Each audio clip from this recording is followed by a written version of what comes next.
peserta dinonaktifkan dari dinas sosial, dari kementerian dari kantor pusat, biasanya kami sebut itu dari pusat ya, dari sosial. Nah itu salah satunya adalah terkait dengan validitas datanya, keakuratan datanya.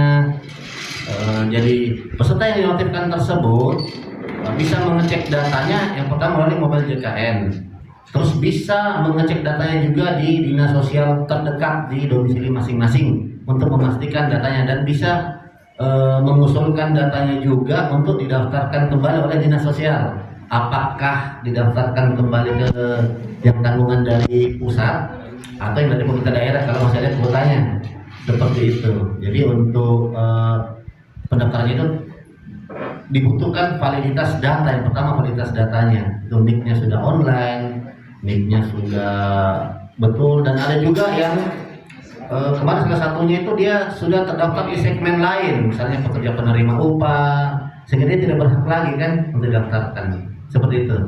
Jadi agar mengecekkan datanya dulu, melihat apa yang terjadi dengan datanya. Salah satunya itu tadi yang saya sebutkan. Jadi biasanya data validitas data tidak sesuai atau dia sudah terdaftar di segmen lain, itu yang terjadi.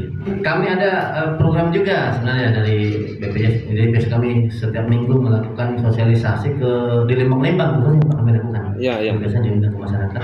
Harapan kami adalah pihak dari Lembang juga menyampaikan pada saat pertemuan dengan masyarakat, Bu, Pak, Ibu, cek di data apakah aktif nih. Nah itu tadi gunanya mobil JKN misalnya tuh, biar bukan dia, anaknya atau saudaranya punya aplikasi, bisa juga melakukan pengecekan di situ, atau melalui aplikasi WA Pandawa, masukkan nomor NIK-nya, nanti di Pandawa itu tinggal di chat ya, yang Bapak boleh coba mungkin 0811 165 165 ke nomor Pandawa itu. Jadi ada di atasnya Pandawa ya, gitu. Tinggal kita chat situ, nanti dia minta isi NIK dan lain, kelihatan oh ini aktif, ini tidak, itu Pak. Jadi melalui Pandawa itu sangat akurat dan lebih cepat dan bisa diakses. Saya rasa semua 99,9% orang pakai WA ya.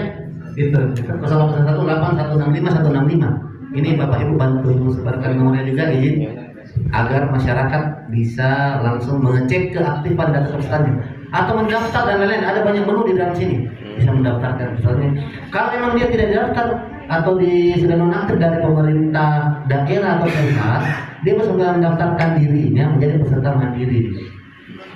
Jadi misalnya dia memerlukan pelayanan kesehatan, dia daftar mandiri dulu sementara sambil memproses datanya itu apakah dia layak dan mau didaftarkan oleh dinas sosial di daerah atau pusat terpusat, seperti itu.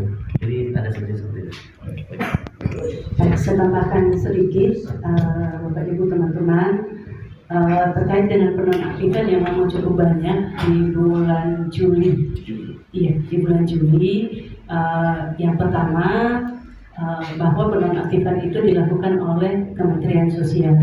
Setiap bulan Kementerian Sosial melakukan validasi data terhadap penerima bantuan iuran yang menjadi tanggungan pemerintah pusat.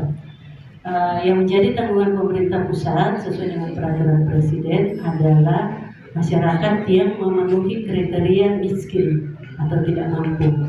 Nah, di Juli, sesuai informasi yang kami terima bahwa Kementerian Sosial melakukan perubahan data dari data DTKS, data terpadu kesejahteraan sosial, menjadi data sen. Data sen itu berdasarkan pendataan dari BPS, Badan Pusat Statistik Nasional. Nah, sehingga ada juga menurut informasi ada juga perubahan kriteria miskin yang tadinya desil 1 sampai di BPS ada namanya desil untuk penentuan kriteria miskin, ada desil 1 sampai dengan desil sekian. Nah, mungkin sampai dengan desil 10 atau desil berapa, tetapi yang digunakan sekarang menurut informasi adalah yang masuk kriteria desil 1 sampai 5. Kalau yang sebelumnya mungkin desil 6, 7, 8 masih masuk kriteria. Nah, sehingga itu yang banyak dinonaktifkan, tidak lagi memenuhi kriteria sebagai penduduk miskin. Nah, kemudian yang berikut tadi yang disampaikan Pak Ade, ada yang datanya tidak valid. Misalnya NIK-nya ketika disinkronkan dengan NIK dukcapil yang elektronik ternyata terdaftar di situ. Itu juga dinonaktifkan. Mungkin itu yang paling banyak penonaktifkan.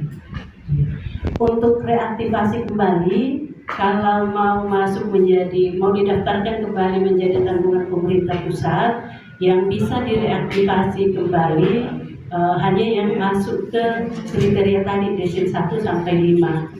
Tapi diusulkan dulu ke Kementerian Sosial.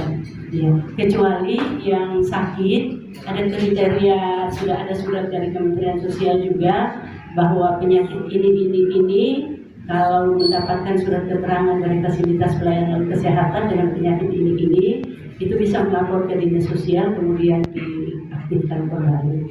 Ya. Mungkin itu tambahan dari saya.